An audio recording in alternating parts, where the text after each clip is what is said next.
Невероятният свят на Гъмбъл. Тази анимация определено е сред най-добрите на Cartoon Network, наред с Време за приключения и Парк Шоу, например, които се определят като големите три. А може би е даже най-добрата заради арт стила, хумора, динамиката между героите и интересният начин, по който е построен всеки един епизод. Именно заради това, който и епизод да си пуснете от тази анимация, няма да сбъркате. В интерес на истината има няколко лоши епизоди, затова направих и класация за тях, клипа можете да видите в канала. Както и да е. Реших, че няма да е много честно спрямо тази уникална анимация да имам само класация за най-лошите епизоди, затова направих и за най-добрите. Имайте предвид, че съм ги подреждал малко и по собствено предпочитание, така че има разминавания между оценката на зрителите и моята. Сега се настанете удобно и ми слушайте простиите. На 10-то място бих поставил конзолата с 9,4 звезди. Ричард подарява конзола на Гъмбъл, той е купил тази имитация от страхотния магазин. Играта на него се казва Обърнат парадокс. Врагът отвътре. Заглавията никога нямат смисъл и са случайно нахвърлени думи. И когато Гъмбъл се опитва да я пусне, тя не работи. Но нищо от страхотния магазин не работи така, както очакваш. Гъмбъл влиза в играта, която го отвежда спалнята при Дарвин, който говори като обичайното NPC за такива игри и трябва да си избере име. Моля те, задница! Задница! Задница! Задница! Задница! Те са заключени в играта и Гъмбъл е доста доволен. Излизат на двора, където ги очаква първото им препятствие – храст. А ние май сме твърде глупави да вървим по поляната. Гъмбъл опитва няколко атаки, но те са неефективни. После храстът се преобразява в чудовище, но Анаис го убива с огнена атака. Чудовището е бил Лесли, защото си е купил Тор от страхотния магазин. После ограбват господин Робинсън, който не може да се съпротивлява, защото нали е NPC. И Гъмбъл обезобразява приятелката си Пени, която е била обсебена от телефона, който е купила от, вие знаете, страхотния магазин. Взимат смартфона от нея, защото може да им послужи по-късно. После отиват на един сайдквест, за да завършат играта на 100%. Най-накрая те решават да намерят магазина, но нямат достатъчно точки опит. Затова отиват да грайндят зайци и катерици в парка. Трябват ни още точки, но не останаха врагове да се бием. Затова започват да пържат и хора, което не знам колко е добре и легално. Те вече са готови и отиват на паркинга, където е спрян страхотният магазин. Да, той е Ван, за тези от вас, които не знаят. А те най-вероятно не са много. Но се оказва, че той не е финалният бос. Съжалявам. Просто изглеждаш зъл и продаваш на хората прокълнати неща. Какво очакват, като ги купуват от Ван? Истинският враг е самата конзола. Идва време за епичната битка, но те вече нямат конзола и са почти убити. Когато се сещат за силата на Приятелството! те призовават всичките си приятели на помощ със смартфон. Черупката е 30-тият епизод на трети сезон и е оценен с 9,3 звезди в IMDb. В училището се играе пиеса за красавицата и звяра и Гъмбъл е звяра. Той умира и Ричард изглежда доста разчувстван от пиесата. Звярат ще се оправили! Искаше само да го обичат! Но когато Бел отива да го види, вижда, че е мъртъв и осъзнава, че винаги го е обичала. Обаче проклятието се премахва от сълзите й и те подпечатват тяхната любов с целувка. Гъмбъл и чупи главата. После в съблекалнята плаче. Ако го направи прибой в клетка, ще ме дисквалифицират. Черупката на Пени е пукната, а когато се поглежда в огледалото, има нещо вътре. Те питат какво е, но тя не им отговаря. Гъмбъл се самобичува, защото се чувства, че е виновен. И как ще й разбиеш главата така? Опитват се да замажат положението, но не е успешно. После те отново я питат какво има в черупката, при което тя отговаря, че това е истинската й същност. Те отиват да кажат на господин Фицджералд, баща й, който естествено е много ядосан след като разбира. Наказва Пени и гони Гъмбъл и Дарвин от дома си. На вечеря Гъмбъл е разстроен и не хапва нищичко. Имах предвид, че не искам никой да говори за това. Ела тук! После се прави, че нищо му няма, но като си отива в стаята, наводнява възглавницата. Вижда Пени на прозореца. Тя му казва, че ще се мести в друго училище, защото баща й е решил, че така е най-добре. Гъмбъл обаче успява да я убеди да излезе от черупката и да бъде себе си. Тък му да й каже, че тя изглежда изключително, но забива и тя разбира мълчанието иначе. Не! Това трагично недоразумение можеше лесно да се избегне, ако беше завършил изречението си на време! След това той я преследва из града и се опитва да я успокои, но хората не спират да й казват какво грозно чудовище е, включително и баща й, което я кара да бяга още повече. Тя прилича на прасе. Прелива от красота! Абсолютно! Тя изглежда така, защото се чувства така. Затова тя решава да отиде да живее в гората с другите зверове. Гъмбъл се изстрелва от капака на колата и се хваща за нея, която е във формата на дракон и лети, но пада в къщата на Банана Барбара, която е нарисувала друга картина. Тя се сбъдва след броени секунди. Това Не искам да го коментирам изобщо. Най-накрая той я настига в гората и показва как се чувства, което й връща обичайната форма. Тя беше чудовище, но той я направи красива със своята любов. А сега дойде време малко да объркам класацията. За някои от епизодите вече съм правил видеа, като например този за имитаторите, който бих поставил на 8 място. Можете да намерите целият клип в канала ми, където говоря за китайската имитация на Gumball, Miracle Star и ответният удар, който е именно този епизод. А на 7 и 6 място бих сложил началото, първа и втора част. Епизодът започва в къщата на Уотърсън, където 4-годишният Gumball е обърнал къщата наопаки и Никол го търси. Тя влиза в стаята му, вижда отворения прозорец и си мисли, че той пак е излязъл, но просто все още е прекалено малък. После Ричард се опитва да го нахрани, а Никол да го снима, но и двамата не успяват. Гъмбълчо обаче се уморява и започва да дреме. Двамата родители също се опитват да заспят, докато все още могат, но втори рунд идва прекалено бързо. Те му взимат домашен любимец, за да се занимава с него. Гъмбъл решава да го кръсти Дарвин. Но тук пише Джеп Оксфорд. Наистина трябва да те запишем в училище. Вярвате ли, че тази рибка ще стане братът на Гъмбъл, който толкова много обичаме? Аз не. Никол и Ричард най-накрая могат да поспят, но сутринта...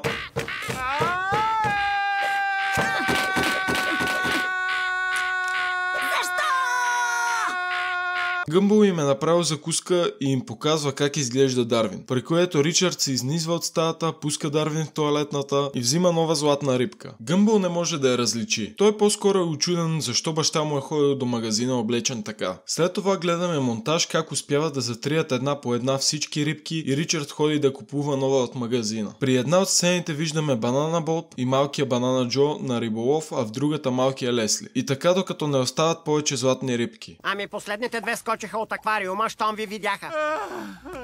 Отчаян, Ричард си тръгва, но на паркинга чува глас отвън. Ела насам. Говориш дван? Не, аз съм вътре. Главата ми? Не, във вана. Да, това е страхотният магазин. Вътре има безброй неща, но той решава да вземе още една рибка. Ето тази вече прилича на нашия Дарвин. Но внимавай, тази риба е по-специална, отколкото изглежда. После виждаме как Гъмбъл се играе с нея, а като се докосват става нещо необичайно. Дарвин може да го имитира, да разбира какво говори и самия той може да говори. Гъмбъл решава да изненада родителите си и кара Дарвин да изглежда тъпо. Баща му обаче вижда безжизнената рибка и знае какво трябва да стори. Той прави знаци на Никол какво се е случило с нея и започва да действа, докато Никол се опитва да обясни на Гъмбъл за другите риби, но не може. Те са заспали и баща ти ги пусна по забавна водна парзалка, която се върти до магическо място, където те... То обаче се усеща, че са ги пускали в канала, защото са умирали и после са ги сменяли. Гъмбъл също така се сеща, че е казал на Дарвин да не помръдва и мускул, докато не му каже и знае какво ще му се случи. След няколко неуспешни опита да влезе в банята, той успява в последния момент да спаси новия си приятел. Казва му да спре да се преструва и го прегръща. Уотърсън решава да си направят семейна снимка. Две? Това е краят на първата част. Втората част започва там, където приключва първата. Дарвин е пуснат в канала и стига до морето. Там пита рибите как да се прибере в Елмор. Той им разказва за близките си и как е стигнал до тук. Тук съм, защото всички отпадъци изтичат в морето. Те му показват пътя към сушата, но мисля, че няма да успее. Все пак, рибите не могат да дишат извън водата. И той наистина започва да се задушава, но сърцето му започва да сияе и виждаме тъжният Гъмбъл, който вярва, че Дарвин ще успее. Заради силната им връзка, на него му порастват бели дробове и той вече може да диша и на сушата. Това е анимация все пак. Той започва невероятното завръщане при семейството си. Минава през плажове, гори, пустини, езера, блата. Накрая ще се върна в Елмор. И пак на път. Но пътешествието го измаря и е много гладен. Дарвин вижда мираж на Гъмбъл, но се оказва скала и се блъска в нея. Той е на прага на силите си, но пак виждаме връзката между тях, която този път му дава крака. Отначало Дарвин е ужасен от тях и се опитва да избяга от краката си, но после започва да тича на 4 крака към Гъмбъл и към Елмор. Хората се страхуват от вида му. Намира си чип за ядене, среща Тери и я пита за Гъмбъл, след това Съси и още много познати герои на улицата. Междувременно Ричард разлепя плакати за изгубената рибка и както винаги обърква нещата. И тъкмо Дарвин е толкова близо до Гъмбъл, когато го упояват и го прибират в един ван с други бездомни животни. Колкото по-скоро ги забравиш, по-малко ще боли. Но те бяха бяха точно там. После Ричард е залепил всичките постери на едно място и след като вятърът ги отвява, Гъмбъл губи вярата, че ще го намерят. Дарвин усеща, че той се е предал и това го обезкуражава още повече. Той обаче взима ключовете и освобождава себе си и останалите. Гъмбъл е още тъжен, но решава, че е време да си вземе нов Дарвин. А истинският Дарвин е точно зад тях и ги моли да не го заменят. Дарвин започва да ги гони, но все се измъкват за малко. Ти, след тази кола! Добре! Не, с мен! Той вижда как Гъмбъл си взима нова рибка и сърцето му е разбито. Затова си тръгва. Но в последният момент Гъмбъл усеща, че Дарвин е тук и размисля. Има само един Дарвин за него и го намира отвън на паркинга. Те са отново заедно и се прегръщат. Знам, че не ме изхвърли нарочно, господин Уотърсън. Моля те, синко, наричай ме татко. Добре, господин татко. Виждат на ранените му крака и Гъмбъл му дава своите обувки, които той повече никога не сваля. Ама наистина никога. Никол и Ричард питат как е успял да се прибере в Елмор, но и двамата са много уморени и заспиват прегърнати в колата. Тези два епизода са много емоционално напрягащи и интересни. Спомням си, че преди това винаги съм се чудил как точно са осиновили Дарвин, а тези два епизода дават един уникален отговор. Катастрофата и повторението поставям на 5-то и 4-то място. И така стигаме до топ 3 в нашата класация. Бронзовият медал е за епизод от втори сезон Играта. Никол помага на Гъмбъл и Дарвин да си разчистят стаята и под леглото намират купища странни и гнусни неща. Намират също и Дарвин първи. Почакай, нали беше казала, че първи е отишъл да води по-щастлив живот във ферма с други риби? Така е. Така е. Затова тя се опитва да го разсее с нещо и грабва играта, която са направили като малки. Дразновение. Дарвин се подава на повика й, но не и Гъмбъл. Те са си обещали никога повече да не играят на нея, затова я изхвърлят. После те решават даже да я унищожат, но тя е изчезнала. Но за техен ужас виждат, че другите се опитват да я играят вътре. Гъмбъл им обяснява правилата на играта и как да спечелят. Не печелиш, а оцеляваш.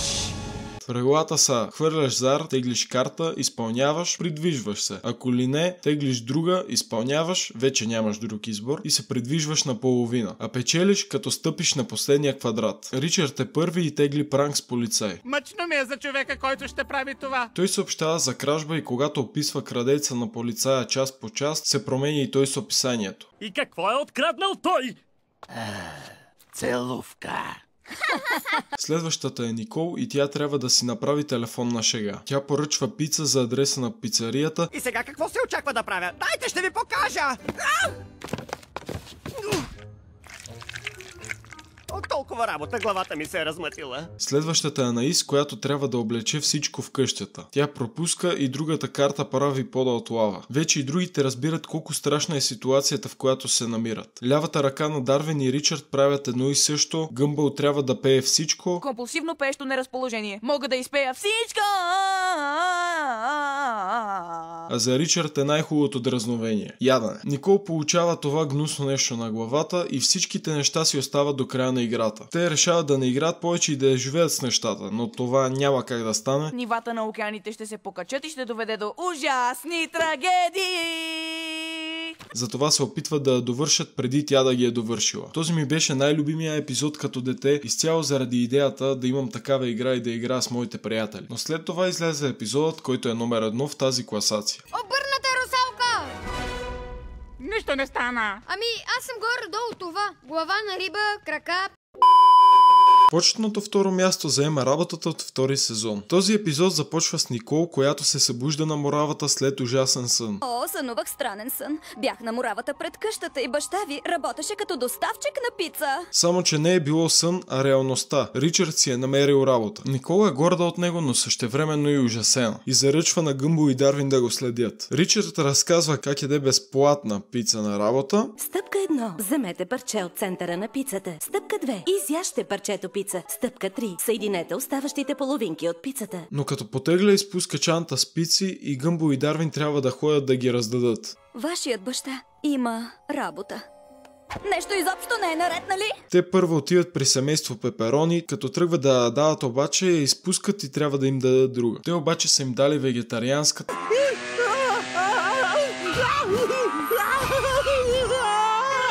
Затова на господин Смол трябва да му дадат такава направена от трева и кал. Междувременно Ричард раздава своите, но се случват странни неща около него. Вкъщи Никол има лошо предчувствие. Гъмбъл и Дарвин отнасят последната пица при бананите, когато зад тях минава Ричард, те забиват и повтарят едно и също. Може би трябва да се опитам да забравя за това.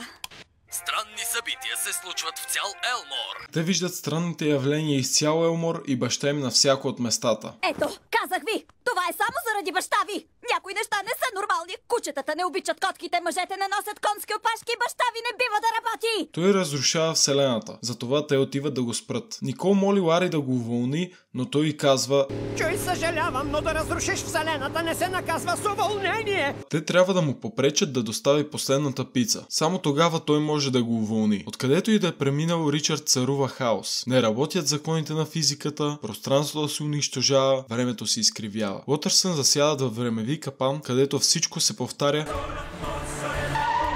Ще тръгна натам. Те откриват последният адрес, но не успяват да го спрат на време. Но се оказва, че той е ял от пицата и Лари го уволнява. След това всичко се оправя. Този епизод е вторият ми най-любим, защото уникален. Хумора, идеята, че ако Ричард работи, вселената ще умре, градацията, всичко е идеално. Само едно нещо му липсваше. Нещо, с което изборите от 5 сезон се справя блестящо. Епизодът започва в къщата на семейство Уотърсън. Гъмбъл, Дарвин и Анаис стенят, че са гладни. Никол приготвя вечерята, но е доста раздразнена, а Ричард изобщо не й помага. Даже и пречи. Нещо гори? Просто очите ти изгориха дупка в тила ми. Не е това. Пенджерата гори, защото те разсеях. Храната се подпалва, всичко става наопаки и в този момент Никол се пита: къде сбърках точно? Това е в деня, когато го срещнах. Уоу. Това не е нещо, което съм очаквал. Никол да си мисли как би се развил живота и ако не го беше срещала и някак все едно съжалява, че... Връщаме се назад във времето. Никол пътува с родителите си за състезание и закъснява. Никол, трябва да поговорим за атестата ти. Но аз имам само шестици. Не за тях, за пола. Да, защото съм жена. Да си момиче не е извинение. Затова трябва да мине напряко през парка. Тя трябва да завие, за да не стъпи в пресния цимент, отрязва двама ухажори Банана Боб и Харалд, преминава през хипита, настъпва Пеперуда, подминава мотористи, но най-накрая се изгубва и среща Ричард. Но ако не беше завила, тя щеше да победи в състезанието, да спечели изборите, да стане жесток диктатор и... Слава на небесата няма я. Ако беше чула песента на Банана, тя щеше да се ожени за него и накрая да изперка. Бананана, бананана. Банана не, банана.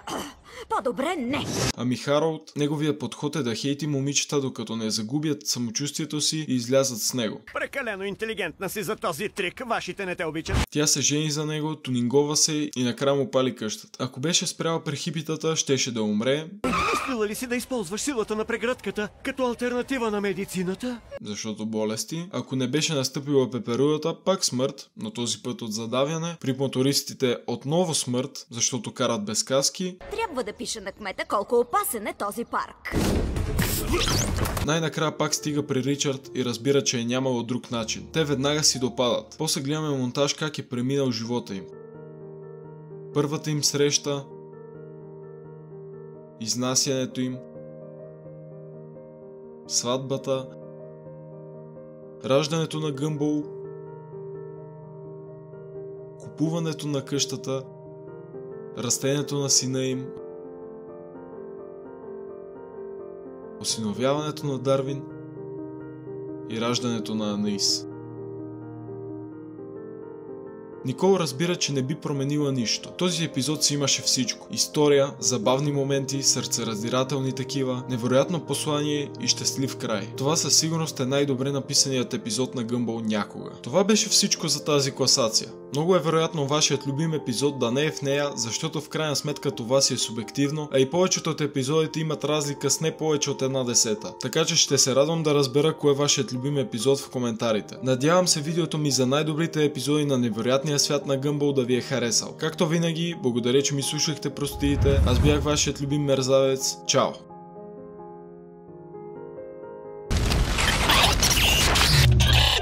Fall.